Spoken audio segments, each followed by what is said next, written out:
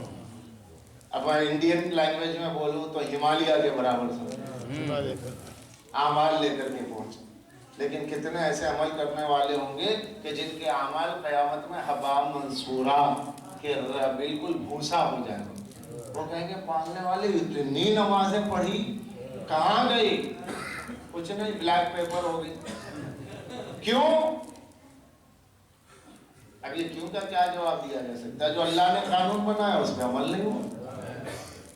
کبھی کبھی خطیب الایمان مثال دیا کرتے تھے عزیزان گرامی، اور بات حقیقت بھی ہے، کامن سینس کی بات ہے. آپ کو دیکھ لیے آج کے دور میں بھی کہ جس پیسے کا ٹیکس آپ ادا نہیں کرتے ہیں اس کو کہتے ہیں بلیک منی. اور بلیک منی سے کوئی چیز خریدنا اور آپ کے کچھ کرنا ایسا جیسا خطرات کو دعوت دینا ہے، کبھی بھی دھاوا ہو جائے گا. اور بلیک منی جو ہوتی ہے وہ چھپا چھپا کے رکھی جاتی ہے اور کوشش یہ کر دی جاتی ہے اسے جتنا ہو سکے وائٹ کر کے پیش کرو.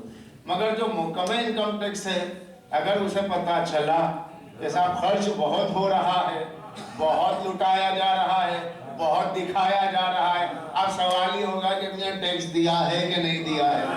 نہیں دیا ہے تو سارا مال ضبط ہو رہا ہے. کیوں؟ اس لیے کہ جس پیسے کا ٹیکس نہ دیا جائے وہ وائٹ منی نہیں بلیک منی ہوتی ہے. تو اب اللہ نے تمام اعمال کو بھیجا، تمام احکامات کو بھیجا. کہا اس کے جواب میں تمہیں کیا چاہیے؟ جنت چاہیے. تو کہا کہ ٹھیک ہے، ادھر سے عمل جائے گا ادھر سے جنت ملے گی، لیکن اپنے اعمال کا ٹیکس تو ادا کرو.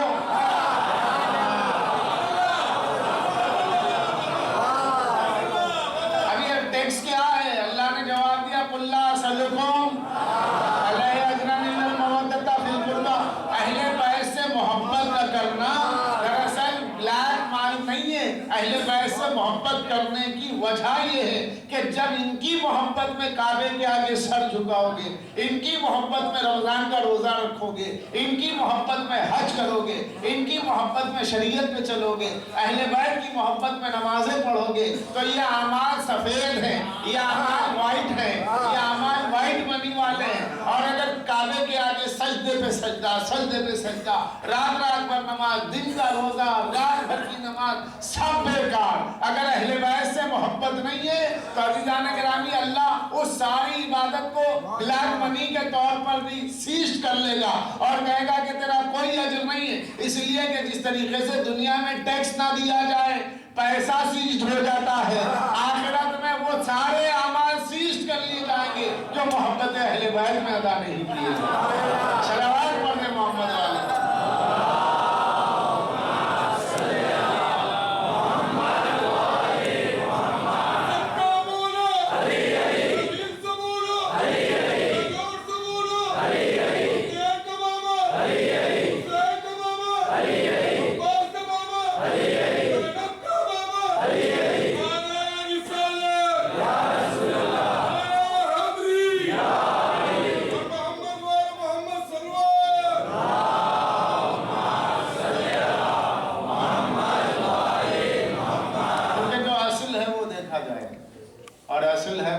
اہل بیت اسلام انہیں کے ہاتھ پکڑ کے چلا ہے.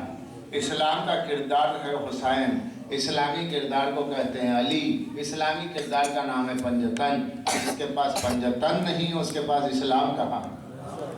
جسے پنجتن سے محبت نہ ہو، اسلام نہیں ہے اس کے پاس، تو نماز نہیں ہے اس کے پاس، روزہ نہیں ہے اس کے پاس. تو اصل مال وہاں ہے جہاں محبت اہل بیت ہے، ورنہ نقل ہے. اب اصل پہ اگر آپ نقل لے کے چلیں گے، چلے گا تھوڑے دن میں ختم. یعنی تھوڑے دن سے مراد صرف دنیا.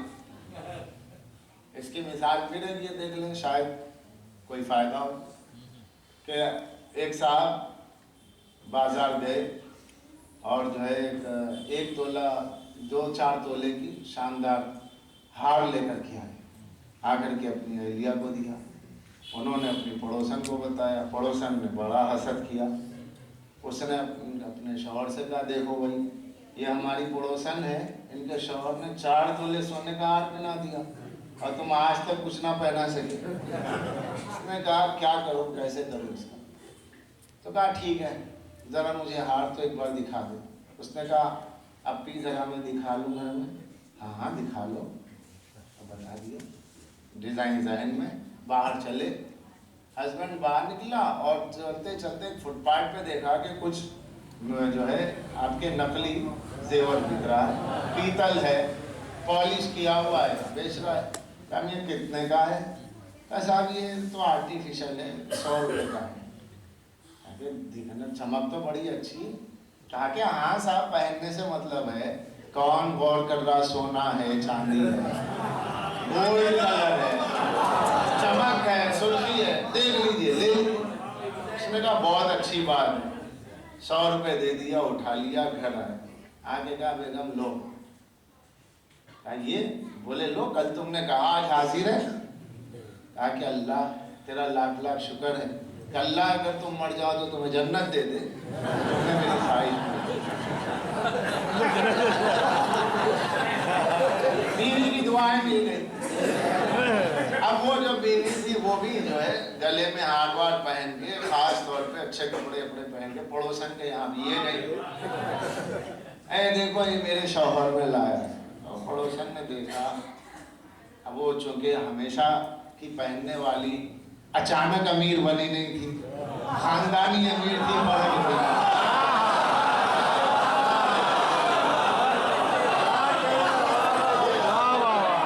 وہ خاندانی امیر تھی، اسے پرکھ تھی۔ اب یہ علامت والی ہے، وہ حقیقت والی ہے۔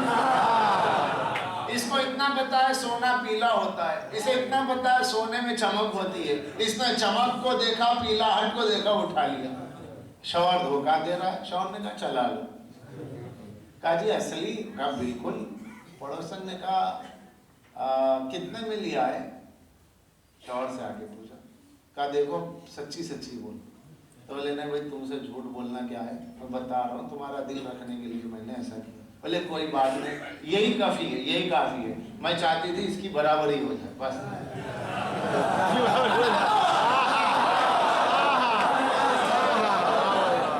چاہتی تھی برابری ہو جائے بس، یہ برابری کے شوق میں پہن کر کے چلی۔ پڑوسن نے کہا دیکھو بھابھی برا مت ماننا، یہ ساری چمک ومک کی بات ہے، تھوڑے دن میں اس کے چمک چلی جائے گی، بیکار ہو جائے گا، اب 100 روپے میں کیا دے گا وہ؟ کہا نہیں، کہا تم کہہ رہی ہو 100 روپے کی بات، اچھا چلو تم میں دونوں چلتے ہیں، کسی شادی میں چلو، ڈنر پہ چلو، کہیں پارٹی میں چلو، کسی جگہ بھی چلو، دیکھیں گے کوئی دیکھ کے گلے میں کہہ سکتا ہے میرا نقلی تمہارا اصلی۔ بیکار میں تمہارے شوہر نے 1,00,000 1.5 لاکھ روپیہ خرچ کیا، جو کام 100 روپے میں بن رہا ہے 1.5 لاکھ روپیہ۔ گلے میں میرے بھی ہے تمہارے بھی ہے، کہیں بھی چلو کوئی دیکھ کے کہے گا تمہارا نقلی ان کا اصلی، کچھ نہیں، چمک ہے، پالش ہے، اچھا لگ رہا، کافی ہے، اتنے کے لیے اتنا۔ کہا بھابھی میں ابھی آپ کو نہیں سمجھا سکتی، وقت آپ کو سمجھا دوں گا۔ چلیے دن گزرتے گئے، اب یہ جہاں گئی اپنا گلا بتا رہی ہیں کہ دیکھیں، سب نے کہا بہت اچھا بہت اچھا۔ ایک جگہ بڑی تقریب ہوئی، کارڈ آیا، آئی، اب جو جانے کی تیاری ہوئی، تو اب جو اٹھایا کمرے میں باکس کھولا، کا پین دیکھا تو کہا یہ کیا ہے، اس کی پالش اڑ گئی، یہ کالا کالا کیا دکھ رہا ہے، پیلا جا کے کالا ہو گیا۔ کہا کہ جی لو سنو، آج پارٹی میں جانا ہے مجھے، آج شادی میں جانا ہے، میں نے تو سب سے کہہ دیا ہے کہ آج میں نیا زیور پہن کے آ رہی ہوں، یہ تو بالکل یہ ہو گیا ہے۔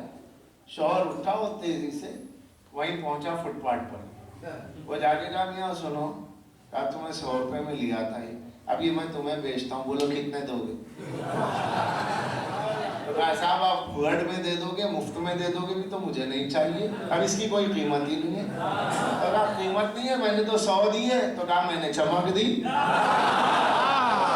میں نے پالش دی، وہ پالش اور چمک کے پیسے ہیں، باقی اس کا کچھ نہیں ہو سکتا۔ یہ تو بڑی مصیبت ہے، کچھ بھی نہیں آئے گا، کہا کچھ بھی نہیں۔ اچھا جو دیے وہ تو واپس کر دو، کہا وہ بھی گیا، جو آپ نے 100 دیے تھے وہ تو گئی، یہ بھی نہیں، اتنے دن جو پہنا، اتنے دن تو لوگوں کو بتا دیا نا کہ دولت مند ہو، لوگوں کو بتا دیا نا کہ ہمارے پاس بھی سونا ہے، تو لوگ تو آپ کو جان گئے، آپ کی عزت رہ گئی، بس اور کیا، 100 روپے میں اور کیا چاہتے ہیں آپ؟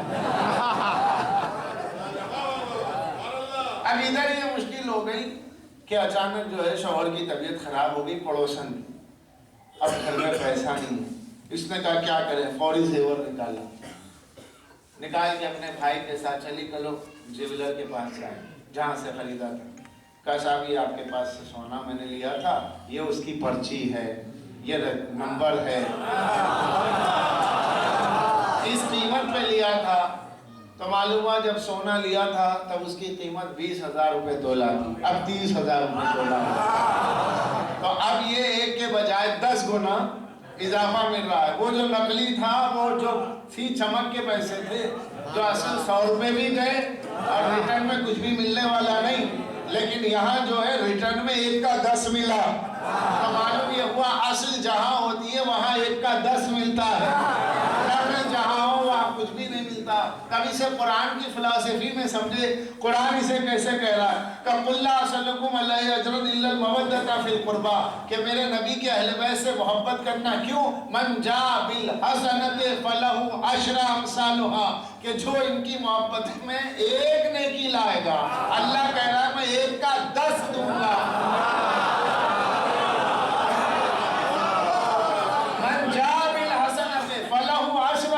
عشرہ کسے کہتے ہیں؟ عشرہ تو ہمارا مجموعہ جانتا ہی ہے، عشرے میں بیٹھا ہے،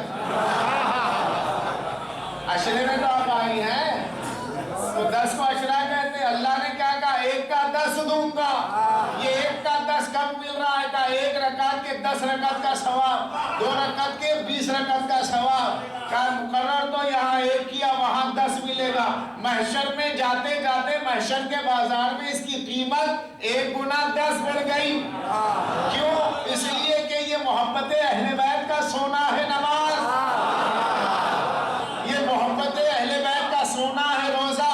اب ادھر سے وہ پارٹی اٹھی علامت والی، کہہ رہے نہیں علی نہیں چاہیے، حسین نہیں چاہیے، اہل بیت نہیں چاہیے، میں اللہ ہی چاہیے اور کچھ بھی نہیں چاہیے، مگر نمازیں چاہیے، روزہ چاہیے، حج چاہیے، زکوٰۃ چاہیے۔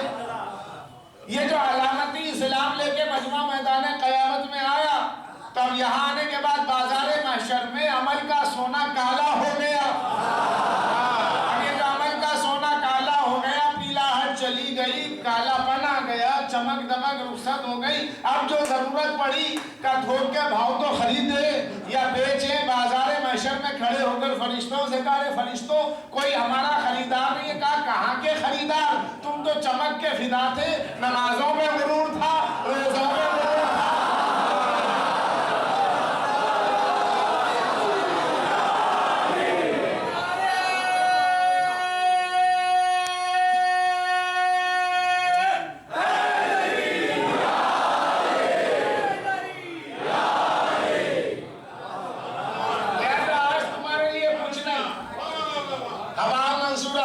اب اسے بھی قرآن میں دیکھیے، وہ جو اصل سونا ہے وہ 1 کے بھاؤ 10، من جاء بالحسنہ فلہ عشر امثالها، یہاں سارے اعمال لے کر کے چلے چمک دمک والے، مگر حقیقت نہیں ہے اس کی۔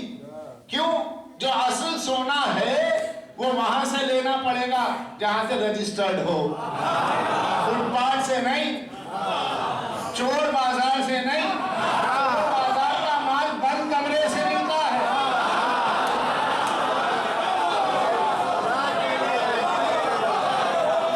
جو چوری کا مال ہوگا وہ بند کمرے سے ملے گا، وہ اندھیرے سے ملے گا، لیکن جو تھوک کا مال ہوگا، جو خالص مال ہوگا، کھلے عام ملے گا، کیونکہ رجسٹریشن ہے موجود۔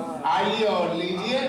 عزیزان گرامی، یہ جو مجمع اٹھے گا علامت والا، قیامت کے میدان میں اپنے اعمال کو لے کر کے جائے گا، ان کے اعمال حفظ کر لیے جائیں گے، ان کا مال سیزڈ ہو جائے گا۔ اس کے لیے قرآن نے کہا عاملۃ ناصبۃ تصلیٰ نارا حامیہ، عمل کریں گے، محنت کریں گے، تصلیٰ نارا حامیہ، جہنم میں جائیں گے۔ تو یہ کون سے عمل کرنے والے جو عمل کر کے جہنم میں جائیں گے؟ یہ وہ عمل کرنے والے ہیں کہ جس عمل کرنے والے کی بنیاد عمل پر ہے، خیر عمل پر نہیں ہے، اور خیر عمل کا نام ہے غدیر۔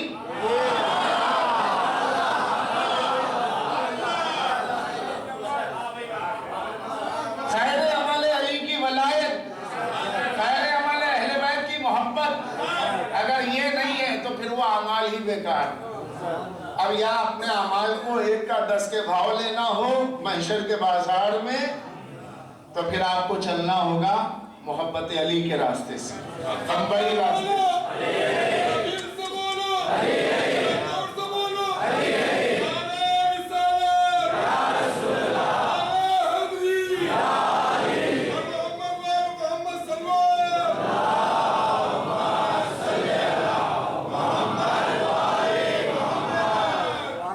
اس لیے بے شک عمل کا منکر کافر ہے، جو کہتا ہے نماز نہیں ہے وہ کافر ہو جائے گا۔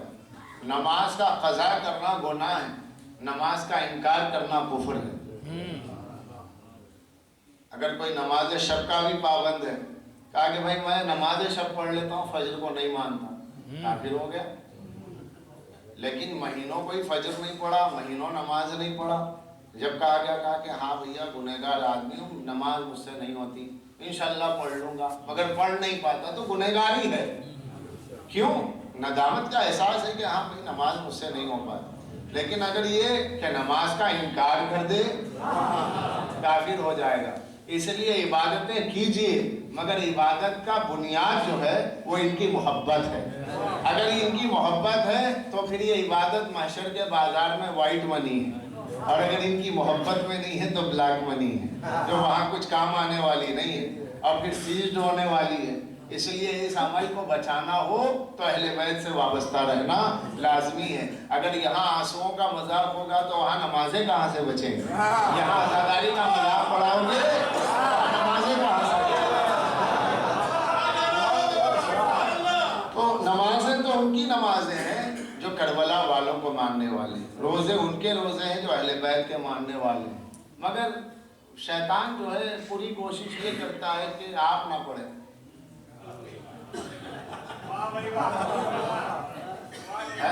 اس کی پوری کوشش یہ ہوتی ہے کہ 72 چاہے جتنا پڑھے، 73 وانا پڑھے۔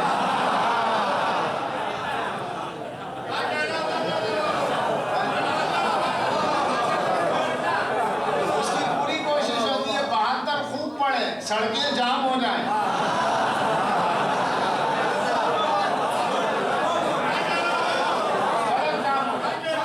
مگر 73 وانا پڑھنے پائے۔ ارے 73ویں سے دشمنی کیوں ہے؟ اس لیے کہ یہاں پر علامت بھی ہے اور حقیقت بھی ہے۔ یہ ٹانک والے ہیں، علامت والے نہیں ہیں، لہذا ان کا ایک سجدہ تو میرے لیے کمر توڑ دے گا۔ اس لیے جب علی والا سجدہ کرتا ہے، جب حسین والا نماز پڑھتا ہے تو شیطان کی قوت ٹوٹنے لگتی ہے۔ ارے وہاں بھی جا بھائی، ادھر کیوں نہیں بہکاتا؟ یہاں 17 رکعت پوری نہیں ہوتی، وہاں تو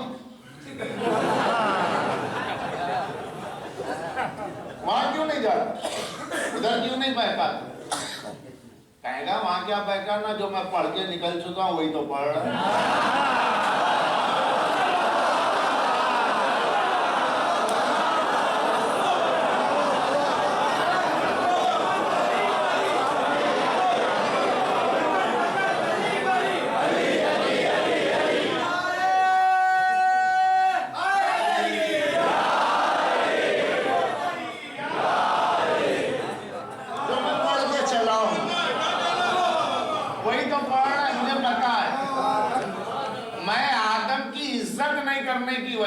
آدم کی تعظیم نہ کرنے کے سبب میری عبادتیں چلی گئی۔ یہ تعظیم والی قوم ہے، اسے تو حسین کا علم مل گیا چوم لیا، حسین کا فرش ازاں ملا چوم لیا، حسین کا تعزیہ ملا سلام کر لیا۔ یہ تعظیم والے ہیں، ان کی عبادت سے خطرہ ہے۔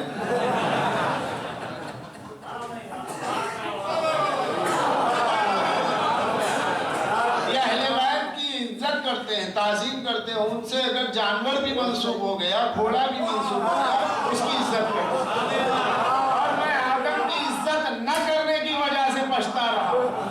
میرے پاس بھی بڑی عبادتیں تھیں، یہ کرنے دو، مجھے اس سے مطلب نہیں۔ یہ سب کچھ کرے مگر علم کی عزت نہ کرے، یہ سب کچھ کرے تعزیے کو نہ مانے، یہ سب کچھ کرے فرش ادا پہ نہ آنے پائے۔ ان میں کثرت سے پڑھواؤں گا، پڑھتے رہو، فرش ادا پہ نہ آنا۔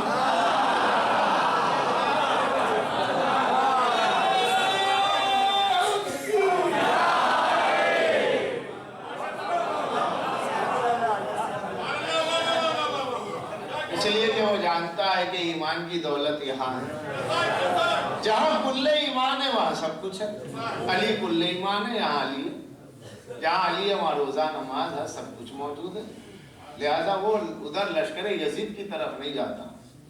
نمازیں لشکر یزید میں بھی ہوتی، کہا نہیں ان کو پڑھنے، جہاں حسین نہیں وہاں کچھ آئی نہیں، وہ تو علامتوں میں گری ہوئی قوم ہے۔ اور قیامت میں پتہ چلے گا یہ میرے ساتھ ہی ہوں گے، مجھ پہ دنیا میں لعنت کریں گے، آخرت میں میرے ہی ساتھ چلیں گے۔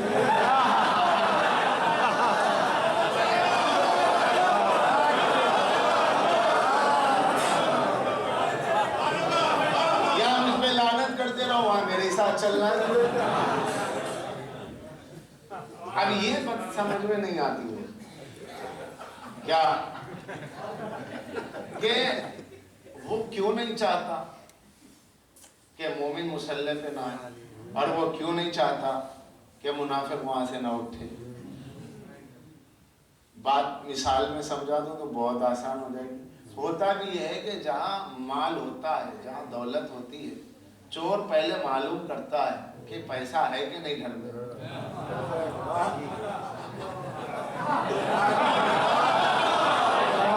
چور پہلے یہ معلوم کرے گا چوری کرنے سے پہلے اس کے پاس کچھ ہے بھی نہیں، اور اگر پکڑا گیا اور کچھ ہے بھی نہیں تو یوں ہی چلا گیا اندر۔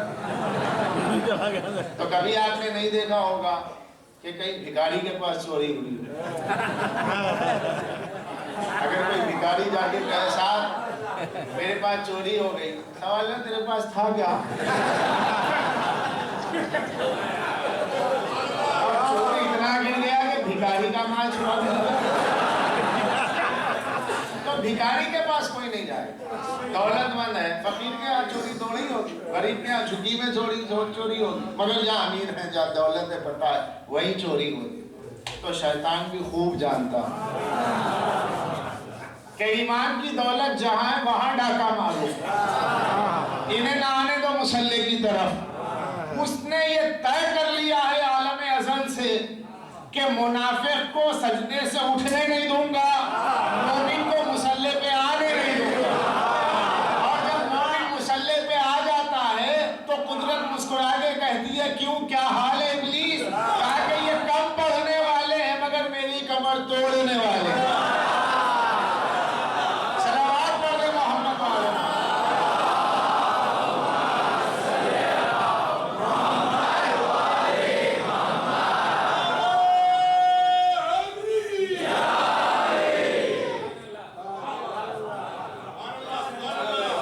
آپ کے سجدے کی بڑی اہمیت ہے، اس لیے کہ یہ حسین کی محبت میں سجدہ ہے، یہ علی کی محبت میں سجدہ ہے، یہ پنجتن پاک کی محبت میں سجدہ ہے۔ سر کعبے کے آگے جھکے تو دل کربلا میں جھکے، سر کعبے کے آگے جھکے تو دل نجف کی بارگاہ میں جھکے، تو وہ سجدہ قبول ہے۔ اور ابلیس یہ چاہتا ہے کہ یہ نہ ہو، اور اللہ نے طے کر لیا کہ ہوگا، کبھی تو پڑھے گا، جس دن پڑھے گا۔ میں نے اعلان کیا ہے ایسے جرنل کہ 1 کا 10 دے دوں گا، لیکن کلام معصوم میں ملا رسول اللہ کا ارشاد، ائمہ تعلیم کا ارشاد کہ 1 سے 10 قرآن میں ہے، لیکن ایک آیت سے امام نے استدلال کر کے فرمایا 1 کا 700 بھی ہے۔ کہا کہ کبھی تو پڑھے گا، حسین کا سجدہ یاد آئے گا تو سر تو جھکائے گا۔ کہا نہیں بھیا، آج میں نے مصائب سنے کہ مولا حسین نے سر سجدے میں دیا، مولا علی نے سر سجدے میں دیا، سجدہ مولا علی کا، سجدہ امام حسین کا۔ ہمارے ہاں تو سجدے والے امام نہیں، آج تو پڑھ ہی لوں گا۔ جس دن پڑھ لے گا، جس دن پڑھ لے گا، سب پڑھنے والوں کو 10 دوں گا تو اسے 700 دے دوں گا، مارکس کے بڑھا دوں گا، تب ابلیس تو کیا کرے گا؟ اس لیے ابلیس یہ چاہتا ہے کہ مومن آنے نہ پائے اور منافق اٹھنے نہ پائے۔ تو اس لیے آپ کے یہاں جو سجدے ہیں اس کی بڑی اہمیت ہے۔ کیوں کہ ہمارے پاس پوری زندگی ہی عبادت، عبادت باطن کا نام ہے محبت اہل بیت، عبادت ظاہر کا نام ہے شریعت۔ یہ شریعت عبادت ظاہر ہے، اور باطنی عبادت عشق رسول، عشق علی، عشق حسین، یہ پنجتن پاک کی محبت کا عبادت ہی تو ہے۔